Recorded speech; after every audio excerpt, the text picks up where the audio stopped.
దానికి ఒక సజీవ తార్కాణం టెలిఫోన్ ట్యాపింగ్. 18 నెలలైంది టెలిఫోన్ ట్యాపింగ్ పంచాయతీ నడవబట్టి. దానికి ఒక సిట్ అని ఒకటి వేసినారు, స్పెషల్ ఇన్వెస్టిగేషన్ టీమ్ అని ఒకటి నడిపిస్తూ ఉన్నారు. ఏం నడుస్తుంది? ఏం చేస్తారు ముఖ్యమంత్రి గారు?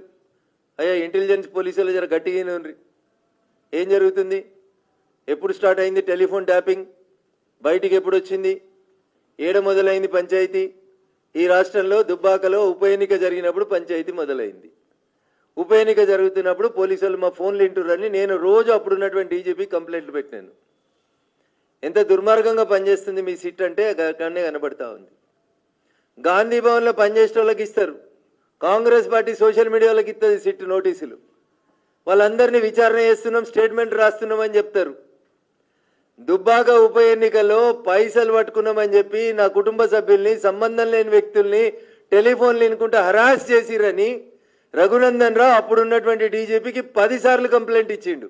ఎన్నికలు అప్పుడు ఇచ్చిండు, ఎన్నికలు అయిపోయినాక ఇచ్చిండు, ఎమ్మెల్యేగా గెలిచిన తర్వాత కూడా వచ్చి అప్పుడున్నటువంటి డీజీపీకి ఇచ్చిండు ఉత్తరం.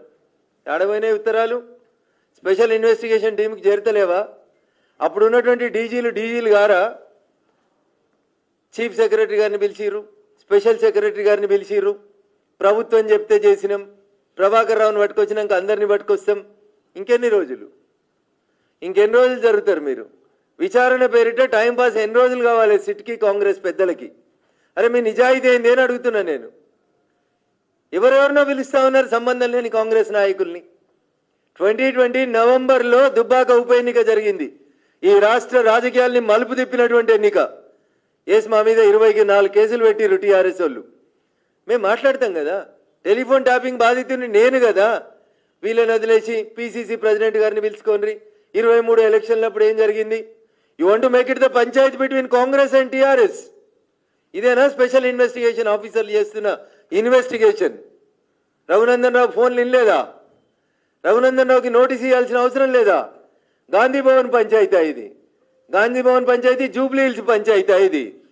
ఇగో ఇక్కడనే తెలుస్తుంది మీ స్పెషల్ ఇన్వెస్టిగేషన్ టీంకి చిత్తశుద్ధి లేదు, మీకు పని చేయాలని లేదు. Political vendetta, timepass vendetta. ఈ ప్రభుత్వానికి తప్పు చేసినోడిని ఒక్కరిని కూడా అరెస్ట్ చేసే దమ్ము లేదు. అమెరికాలో కూర్చొని చెప్పిండు ప్రభాకర్ రావు, అప్పుడున్న డీజీ, అప్పుడున్న ప్రభుత్వ పెద్దలు చెప్తే చేసినామని. అదే రాసి రిమాండ్ చేయొచ్చు కదా 7 ఏళ్ళ దాకా. ఎవరిని రిమాండ్ చేసి లేదు. రోజు డైలీ సీరియల్ లాగా అవసరం ఉన్నప్పుడల్లా సిట్ ముందుకి పలానా ఆయన పోయిండు, పెద్ద సంచలనమైన వార్త లెక్క. కాబట్టి రాష్ట్ర ప్రభుత్వానికి చిత్తశుద్ధి లేదు. కాంగ్రెస్ టీఆర్ఎస్ రెండు ములాఖతై ప్రజలను ఆగం చేస్తున్నాయని చెప్పడానికి మంచి ఉదాహరణ కాళేశ్వరం కమిషను, టెలిఫోన్ ట్యాపింగ్.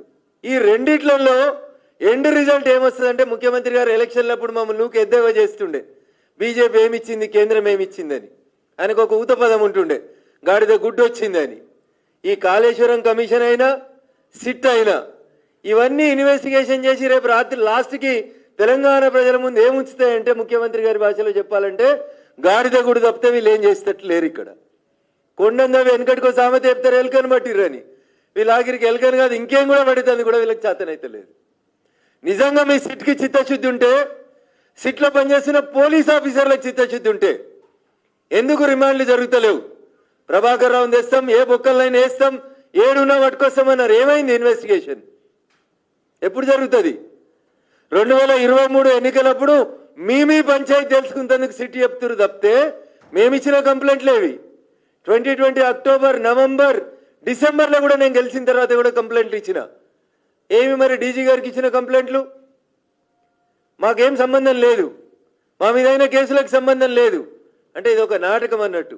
ఇటు టీఆర్ఎస్ ఇటు కాంగ్రెస్ కలిపి ఆడుకున్నట్టు, నేను కొట్టినట్టు చేస్తాను, ఏడ్చినట్టు చేయని ఆడుకునే నాటకంగా తప్ప ఇంకొకటి చిత్తశుద్ధి లేదు. Please subscribe .news.